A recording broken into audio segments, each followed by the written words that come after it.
Tell your neighbor you're welcome to church. In Jesus' name. I didn't hear your amen. Anyone that came here with a sickness, get ready for your testimony. You are already healed.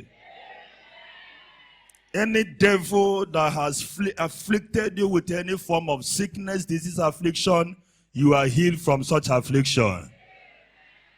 Every expectation of the devil is cut off in your life.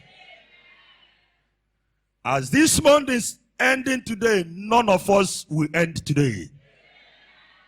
In the name of Jesus. From tomorrow, Monday to Wednesday, this is the type of atmosphere we'll encounter and experience. 4:30 p.m. I want to encourage every crowder member to attend. There is no work tomorrow, so don't tell me that you are still in the office. And the strike will not be suspended till Wednesday. Until we finish, the strike will not be suspended.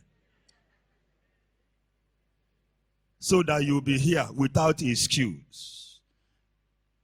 Romans chapter 1:20, scripture says that God has done everything he needs to do so that we will have no excuse. I don't want to say that again. I wish the whole crowd of members will be here. The theme of the revival is called Divine Intervention. And our anchor passage will be Exodus chapter 3, 7-10. Write it down. God is said to do something great in the month of October. Say amen to that. I was highly blessed in my family and in my ministry in the month of September. I don't know you, but I know for Crowder as a church, the church is blessed. Testimonies upon testimonies. Somebody sent me a text 2 days ago. He said, Daddy, my promotion has been released. That hallelujah is too amateur. You know, we declared last Sunday that if you are promoted, come and say it. If not, we will not be happy. And we declared that there will be testimony on Sunday. Today is another Sunday. In less than 1 week, somebody's promotion was released. From one grade level to another grade level. Lift up your hand. We are still in the season of God blessing the work of our hand. I declare you are the next person for promotion. Your promotion is in us. In the name of Jesus. Somebody is coming back with testimony of promotion. In the name of Jesus. Very fast. We are ending our series. Today, we began since September 1st. And today is 30th September. Open it, let me drink. It's water, it's not a Google. Open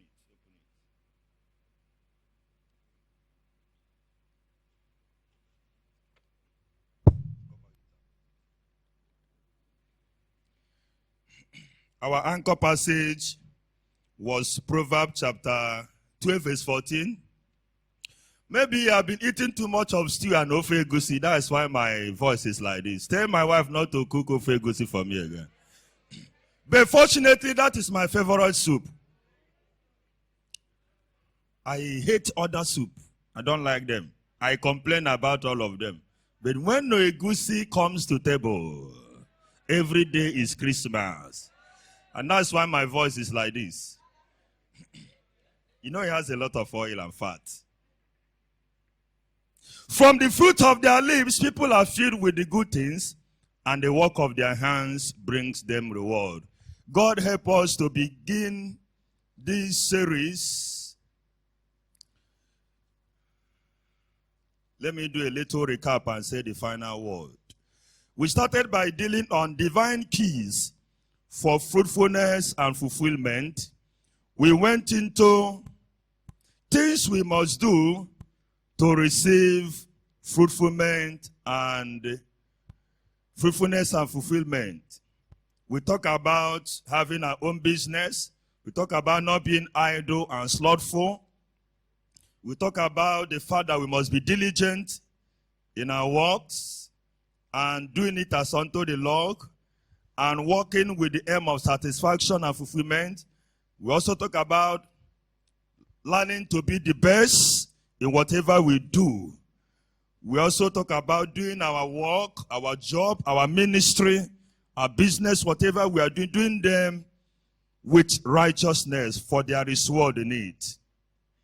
We also talk about honoring God and serving God, glorifying God with the works of our hands.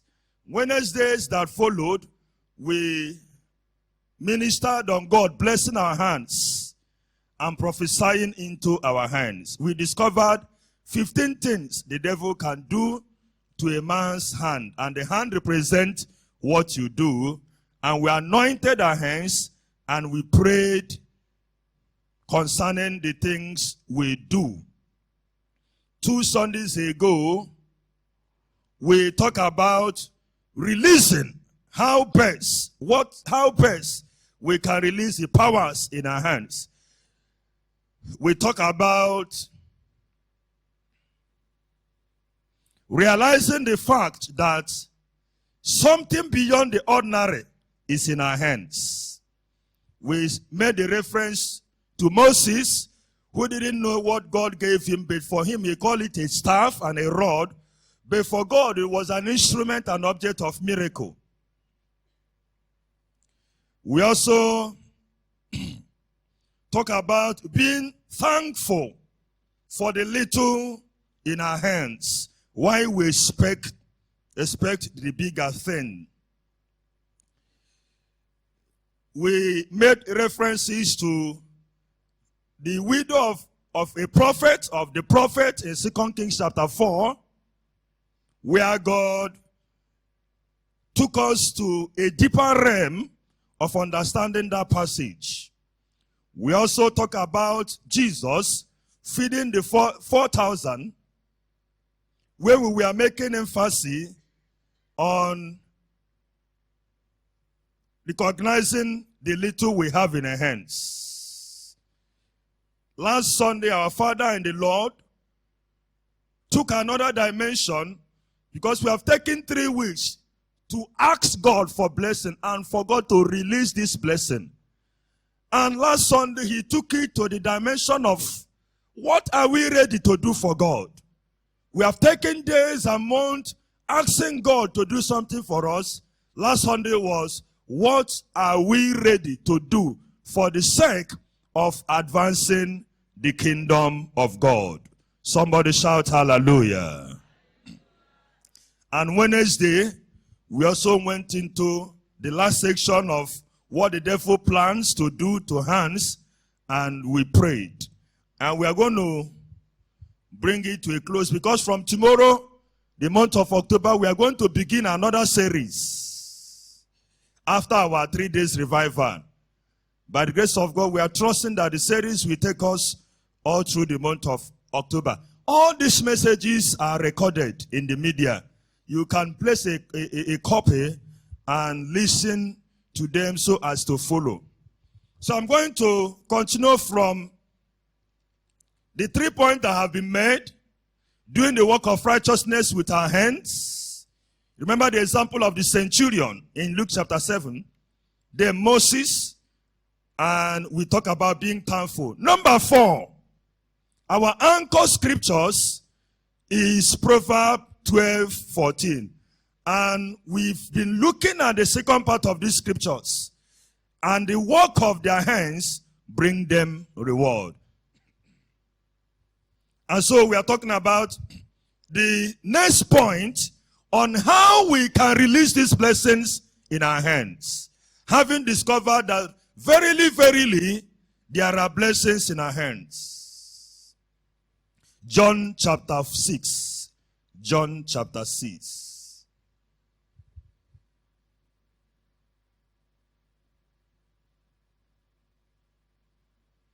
John chapter 6, let's begin to read from verse 1. Media, are you there?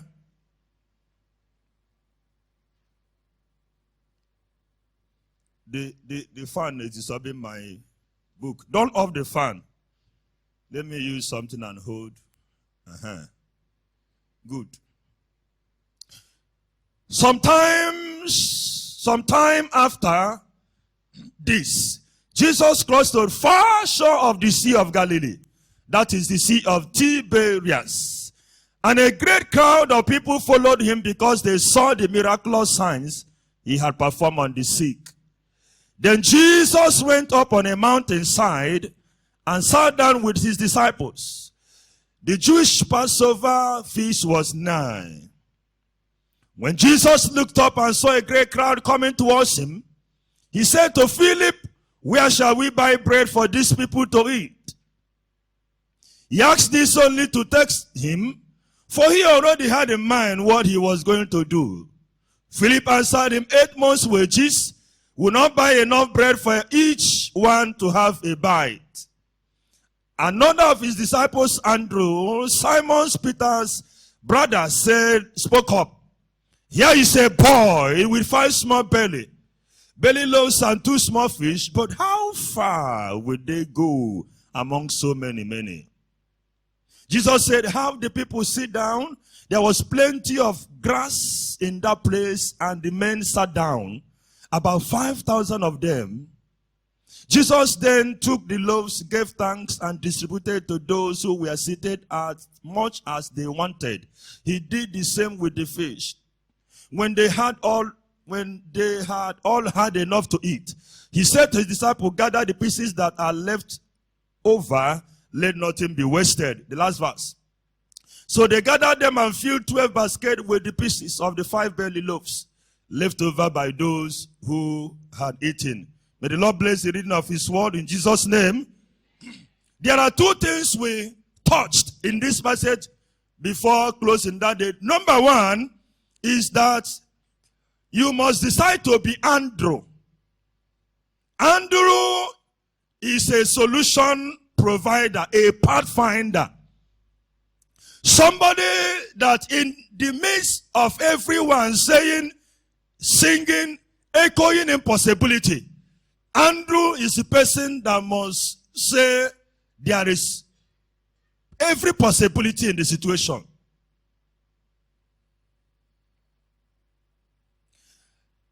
Verse 7, before 8. Philip answered, 8 months' wages will not buy enough bread. That is the reality. But the next verse, Andrew spoke up. The next, here is a boy with 5 small belly loaves and 2 small fish. But how far can he go? But the main thing is that he has already offered the master a solution. Has given the master a link, a click, that somebody here has something.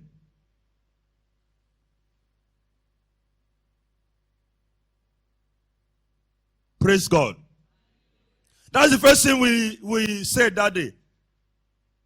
And the second thing we say from this passage is that you must begin from somewhere. It was true that what the little boy had will not be enough for 5,000. But the master said, let's begin from somewhere. Let's begin from somewhere. We said it then. What is the point I'm making now? Sometimes the blessings and the powers in our hands are released when first we release what is in our hand to God. Hear me right. Most of the times, the blessings in our hands, the powers in our hands can only be released, can only be discovered when first, among other things, we must have released what we have. No matter how little it is, we must have released them first to the Lord. So say amen to that. It's very difficult. Most of the times, God will watch and wait and see what you will do with the little in your hand before he will increase it. And some other times, God will not multiply it. God will not increase it unless you have first released it to him.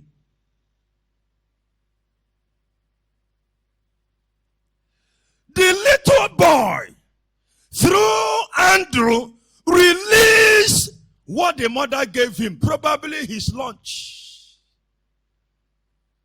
Because the Jews don't count women and children.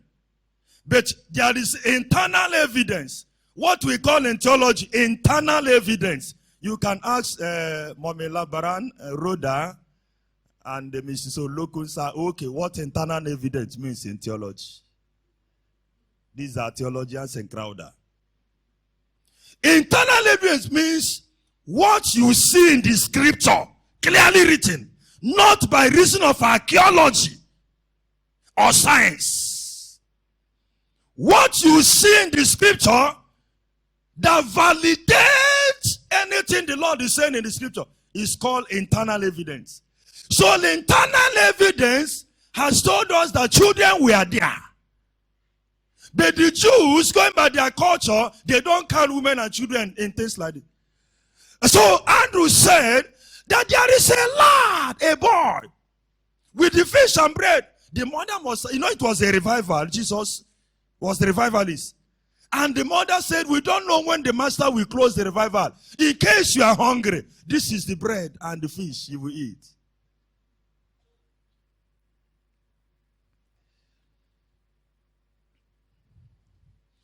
May you become the channel through which God will bless his church. Now let me strike one thing before it will leave my head. When we are doing things in the church, especially supporting the work of the kingdom, don't remove children. Don't say children are not part of it. Don't say they are not working. Don't say he just graduated, he hasn't gotten work. Baba. Don't say, no, he just graduated, he's still writing application. No. Include all children you have, because nobody knows the channel through which God will bless your family. It may not be you. It may not be mama. It may be your last born. So whatever they have, let them release it to God also. While you are releasing yours, while the mommy is releasing hers, let every child in your family release their own. And that is the essence of juvenile harvest or children harvest. And it's unfortunate that many don't do these things for them. We know things are hard. I don't know how many of you that will owe school fees. One time, second time, third time. And be happy that you are owing school fees. But we can owe harvest levies.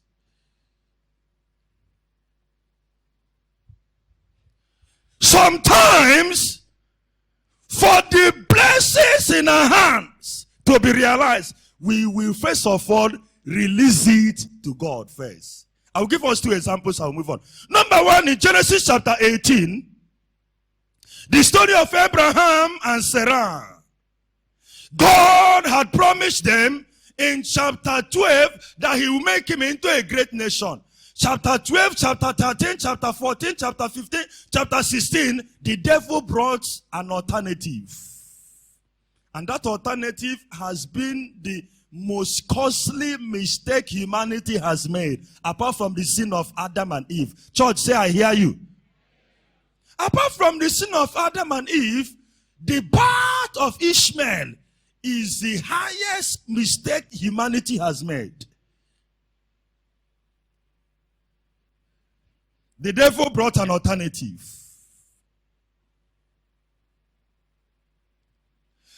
Many years behind, the blessing God had promised into Abraham and Sarah's life were not coming.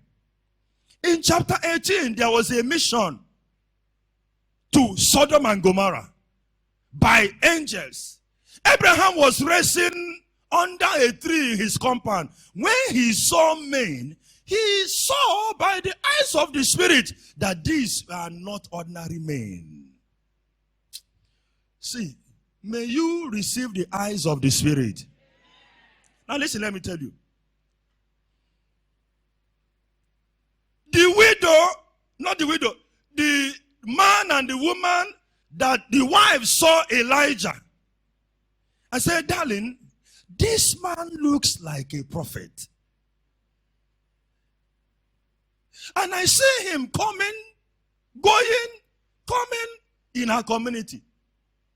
We have rooms, our children, we don't even have children, but they have upstairs. How can a man and a woman stay in an upstairs? How many rooms would they occupy? They said, let us prepare one room for this prophet. The first one, the woman was spiritually sensitive to know that this man is a prophet. Not the man, Baba, not the man. You know, the men are too busy. That God has continued to reveal the mysteries in many families through the women. True of us. Only few men who are in charge, who are the prophet and the priest in their families. Many families have been taken over. When women have become the priests and the prophets. The woman was able to know this man. By the way he is dressing. I went to buy something 2 weeks ago. My barbing accessories. I entered the shop. I was talking to the little girl there. The first thing she asked, are you a pastor? I was on jeans and t-shirt. I said, how do you know? You say you look like a pastor.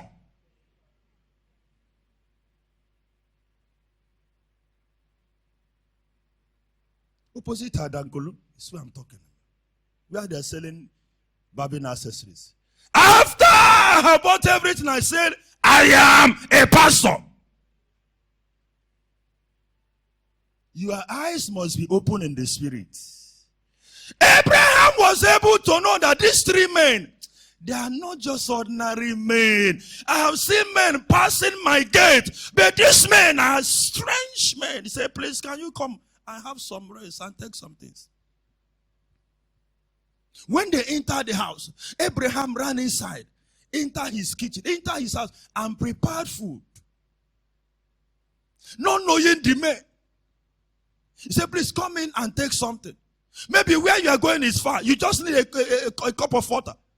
From a cup of water, he went inside, took the best animal he had and prepared. You know, prophets can be funny.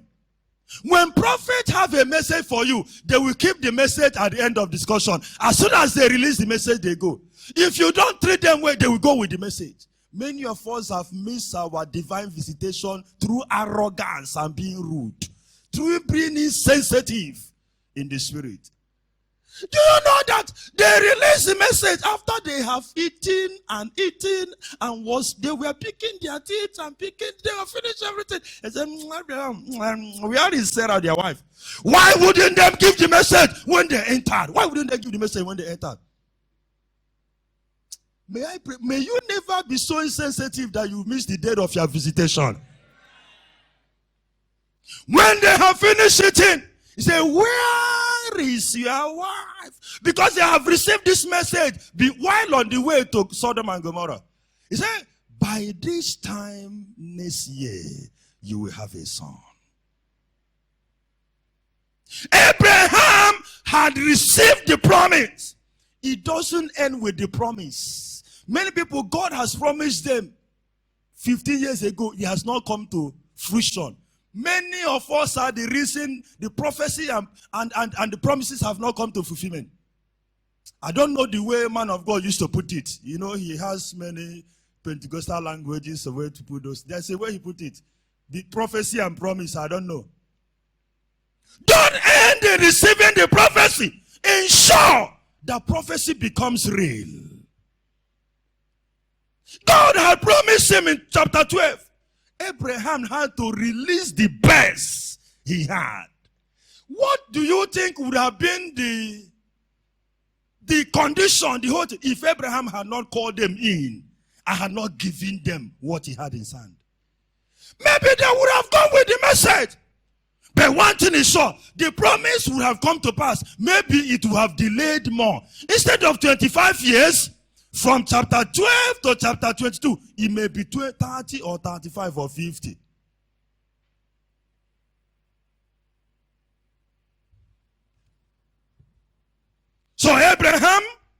had to release and receive God's blessing by releasing what he had.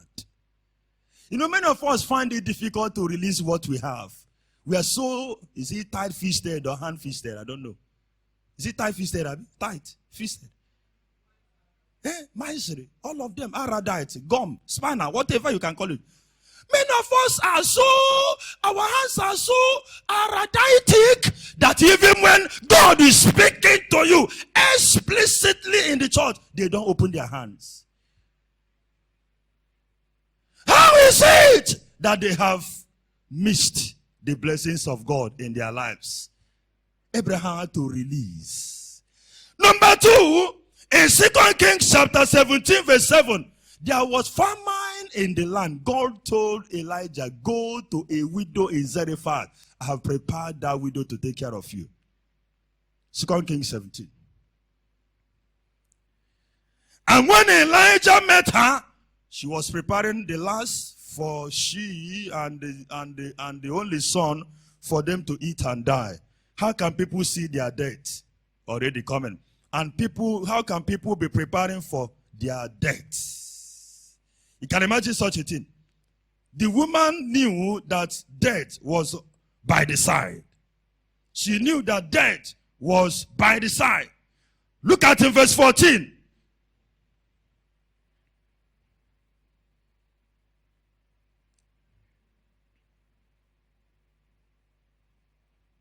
First King, please. That should be First Kings.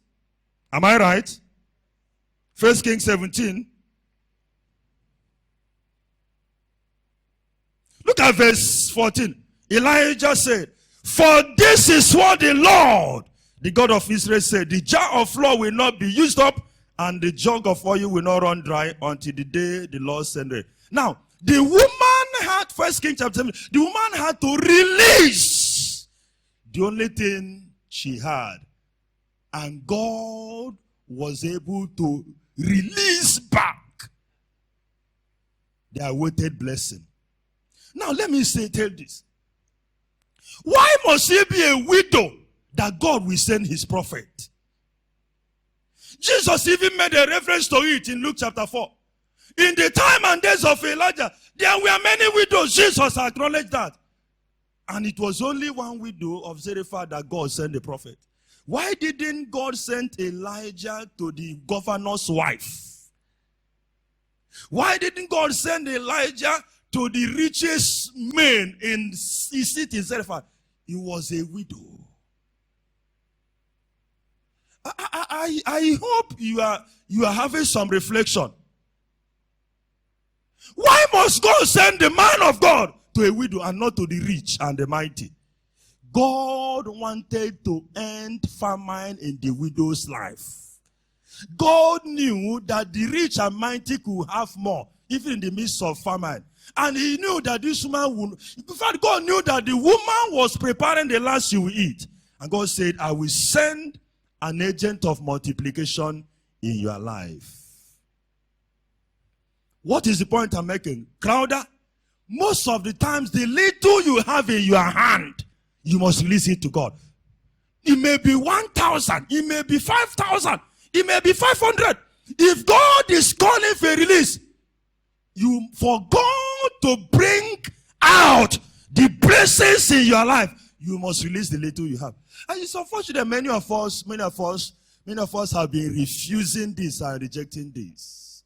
I was telling man of God last Friday, my bishop was coming from the bishop that sent me here was coming from Mina standing committee. He called me to come and meet them in Natako. I was even waiting for them in Crowder here. He said they were on convoy, they can't enter. He's a bishop, I'm Archdeacon. Even if he doesn't take salary for 12 months, you know now, you understand what I mean? I didn't count and say you are the bishop, I am Archdeacon. My salary is nothing, you own a whole diocese, and Vicar Friday alone. I went to my account and withdrew money. People don't. When you see, now, in our series, we are going to, our topic is the sower, the seed, and the soil. I'm going to teach you the soil. Who is the soil? When you see opportunity to give, man of God, please give. Whether that man of God is richer than you, heaven is targeting something here. So I didn't have. You know I don't have now. Shebi, you know I don't have.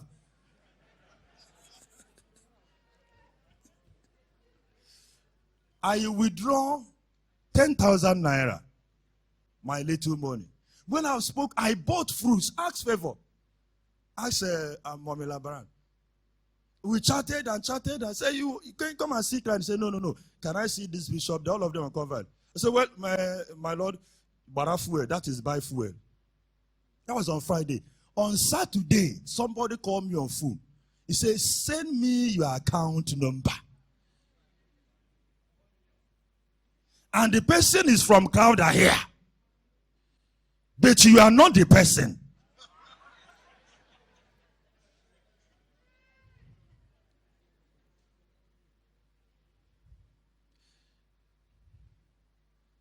One Baba came to me last week, 83 years, and knelt down, Mama. When he left, I was asking myself, even if priest, even if not for this honor alone is 83 years, Mama, he knelt down, 83 years, knelt down, and made a request. After he knelt down, said I should pray for him. Yeah. But there is one thing I picked when he was going. He said, you will live long. That was it. He said, God will increase you. I said, no, every other thing, this one, Baba, I'm going home with this. He brought an envelope from their church.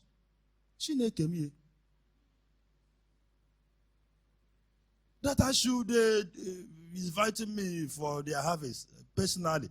That is the chairman of their Ebe. Is he Ebe? Obi? Ebe. Ebe in Igbo is hawk. Ebe. Ebe. Babe Ebe. Abi? Iya Ebe. Eh? Ebe. So Baba Ebe brought it. Do you know the lies I have? I gave him. He came to collect that envelope. Ask a man of God. The same amount I gave him, I drove out under 5 minutes to buy something for my children.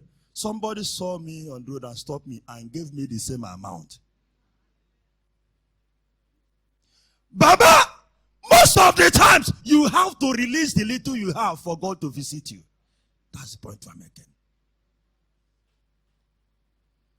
A hand that closed can never receive. It's a hand that is open that can receive.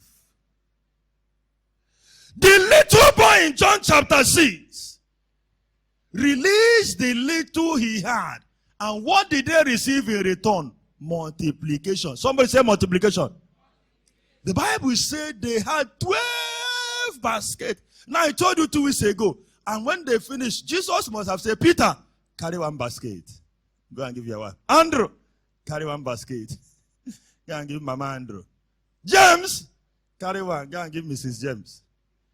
Judas, I know, please, I know, but just still carry 1 also. Each of the disciples must have gone home with one basket. Out of a little boy, not the big man in the church. You know the problem we have in Crowder is that we want those who have been doing to continue. Even though their hands are weak financially. Let him do now. He doesn't have any child in school. I'm still training my children. All his children are graduated. He's a pensioner. He's not paying for house. I'm still a tenant. And you continue to be a tenant. That's the problem we have in this church. We always have a reason not to give. And this at the school resume now. My 6 children. One is in federal government. Another one is in this school. I will pay. She has finished now.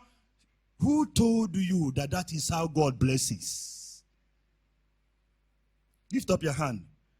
I declare deliverance to every hand that have been glued, especially as it has to do with the work of God. In the name of Jesus. May the Lord give us in Crowder deliverance from our hearts. You remember one of the things we said, talking about 15 things the devil does to the hand, that there are hands can be glued. Hands can be glued. A hand that is glued can never offer anything meaningful and tangible. Why I'm using myself as an example is so that you know. Our father and the Lord was talking one day. I don't know, we are just starting unofficially. He told me how many cars he has used and how many cars he has given out. Am I right, sir? How many cars he has given out. The point we want you to know is that we are not preaching a God on the mountain with Moses. No, we are preaching and teaching what we do, no matter how little we do it. I'm not here to glorify myself. I want to challenge you that this building, roof will not fly from heaven and cover it. Roof will not fly from heaven. Let me tell you, you are the one that will roof this house. Whether we like it or not, we are the ones that will roof it. It is this generation. When you finish roofing and building it, the next generation will build vicarage. Listen, let me tell you, the generations of Toba, Divine, Victor, all of them, this one, they are the one that will build vicarage. You will finish this house. You will finish this house. Hey, God bless you, sir. Little by little, the building committee will tell us what they have cost. One 4x4 iron rafter. If it is 16,000 and we are going to use 200, 3 persons can buy one, 2 persons can buy one, and we go a long way to supporting what the church has. Look at your hand, everybody. Look at your hand. Somebody was going for church work. In a far away diocese, he came. He said he has come to tell me that he has employed as a church in so diocese. I don't have money, Sir Roland. And I know when I began, I held hand and prayed for him. I entered my wardrobe and picked one of these. I pick a shoe, I pick a study Bible, I say, may the Lord bless you. When I release this thing for a young preacher, it's a mantle. It's like Bishop giving me his shoe. You know what that means? It's like his grace giving me his shoe. I say, do and I dash you this shoe. You know what it means? If I put on a bishop's shoe and I'm speaking in Crowder, you must release for God to replace. If not, most of the times, if you withhold, God will withhold. If you release, God will release. Somebody shout hallelujah. Are we ready to release the little we have to God?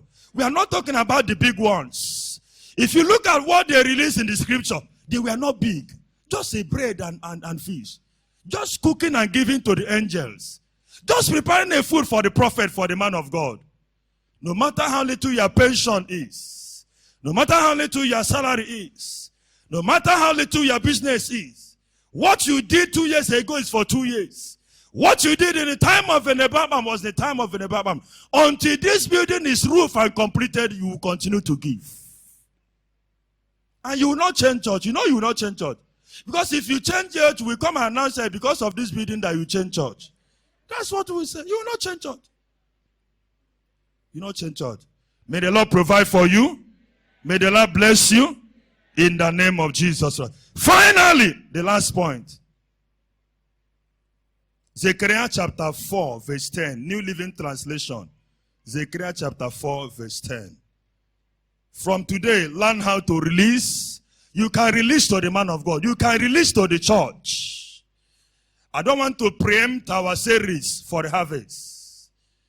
May I tell you that there is a soil you will sow and there will be no harvest. Right seed in the right soil give you the right harvest. Wrong seed at the right soil, there is no harvest. It is right seed at the right soil that will give you right harvest. Church is the right soil. The prophet and men of God are the right soil. For those of you that pay your tithes to organizations, listen, let me say a very costly statement. Listen to me. After that, I'll just make a point and go. Quote me everywhere and everywhere. I'm talking authoritatively. Give me Malachi chapter 3. Let me open some of your eyes. Because we receive many teachings that have been denying us God's blessing. Malachi chapter 3, media. Church, are we following? Malachi chapter 3, from verse 10. Now, can we read 3, 2, 1, go? Louder. Bring all the tithes into the storehouse, so there will be enough food in my temple. Give me NIV. Just underline storehouse and temple. NIV. 3, 2, 1, go. Bring the whole tithe into the storehouse, that there may be food in my house. King James Version. King James 3, 2, 1, go. Bring ye all the tithe into the storehouse, that there may be meat in my house. Now listen to me. Listen to me. Church, listen to me. The right biblical place to pay tithe is in the church where you worship. You don't pay tithe to any man of God. Thank God for Anglican ministry. We are on salary, and other things are offerings and gift and seed. You don't pay tithes to organizations. Are you listening to me? Organization is not the temple, it's not the house of God. But you can do seed offering, thanks offering, free will donation to organization. Am I talking? Quote me that Venebed will say it, and he read Malachi for us. You don't pay tithes to Christian organization. No, it is wrong. You pay tithe where you worship. You pay tithe where? Where you worship. Don't say, I pay my tithes to this servant of God. It's a lie. You can sow your seed to that servant of God. You can give him a prophet offering. But that in TITES, you do it where? Where you worship. Where you worship. And another principle is where God blesses you. You are in Lokoja, you are working in Lokoja, God is blessing you here. Your first tithe goes to your church in Lokoja before any other church. That is the principle. I didn't say you shouldn't pay your home church. I have a home church. I pay. But the first point of call is where God is blessing you. That is first point of call. Among all of them, the most important is don't pay tithe to any servant of God. Don't pay tithe to Christian. I don't want to mention them. This is not a place to mention them. Don't pay tithe to any Christian. You can sow seed. You can give offering. You can do anything. But when it comes to your 1/10, it is in the house of God. Somebody say, I hear you. Please get that. Get that. Very important. And many people in Canada don't pay tithe. I hope you know. Even though they are receiving salary. You know I'm the vicar. I have a way of finding out who is who in Crowder. There are people in Crowder that don't pay tithe.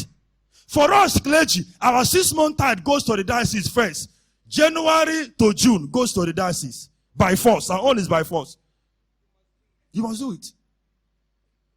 If I pick a tithe record of Crowder, there are many here that don't pay tithe. They are on salaries. How can we say lift up your hand and let us prophesy? It will not go work. If it works, it's by God's mercy. Because when you give God what belongs to him, God will give you what belongs to you. When you give God his place, God will give you your place. When you deny God his right, God will deny you your right. That is the reason some people, promotion is not forthcoming. Check how you pay your tithe and give your offering. God is not to be mocked. Whatever a man sow, he shall do what? Finally, that Zechariah 4:10. Zechariah 4:10, New Living Translation. Somebody shout hallelujah. Zechariah 4:10, church. I know that what I said, many people will not like it, but that is truth. And you can do nothing against the truth but for the truth. Many people will not like it, but that is the truth of the scriptures. That is the truth of the scriptures. Do not despise this small beginning, for the Lord rejoices to see the work begin. What is the point? Do not despise the little things in your hand. Do not despise the little things you are doing. He said, for the Lord rejoices to see the work begin. Begin from somewhere. Tell your neighbor, begin from somewhere. Tell your neighbor, begin from somewhere. Do not look down on the little thing in your hand. Don't look down on the little thing you are doing. Cherish what you are doing. If they are paying you 8,000 naira, cherish it. If your salary is 12,000, please cherish it. If they are paying you in millions, that is wonderful. But don't look down. Don't despise the little things you are doing. Give me Job 8:7, and that is the last. Job 8:7. Job 8:7. Let's read. 3, 2, 1, go. And though you started with little, you will end with much. New International Version. New International Version. 3, 2, 1, go. Your beginnings will seem so humble. So you are prosperous and your future. Give me King James. Though thy beginning was small, what will happen? Yea, thy latter end should greatly increase. Lift up your hand. I declare increase to whatever you are doing. Can you rise? Can you rise? Lift up your hand.